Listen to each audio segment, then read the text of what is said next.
ils vont dans une direction et ils persisteront aussi longtemps qu'ils pourront, à mon avis, qui n'est pas celle que nous devons, nous, Européens, emprunter, parce que nous, on importe 97% de notre pétrole, 90% de notre gaz, 50% de notre charbon, 80% de notre cuivre, et j'en passe et des meilleurs, qu'on est un vieux pays, contraint, dense, etc.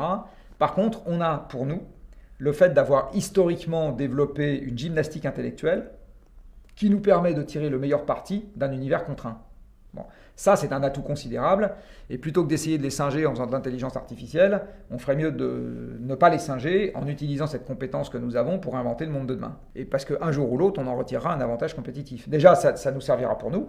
Et un jour ou l'autre, ça nous servira à vendre à d'autres des trucs dont ils auront besoin. Donc, enfin, je veux dire, pour moi, il n'y a pas à tergiverser.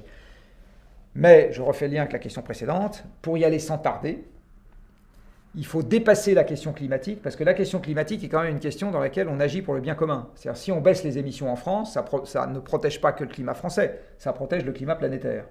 Alors que si je me fais à l'idée qu'on est déjà dans la seringue, question importation de combustibles fossiles, là, quand j'agis très égoïstement pour moi.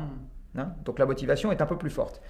Donc moi, j'ai un gros regret, qui est qu'effectivement, les politiques ne s'emparent pas de ça, parce que, comme je le disais, ils sont victimes de l'illusion d'optique qui consiste à penser que la vérité est dans le prix, alors que ce n'est pas vrai, la vérité est dans le volume, et qu'ils n'ont pas compris l'importance des machines dans le monde moderne.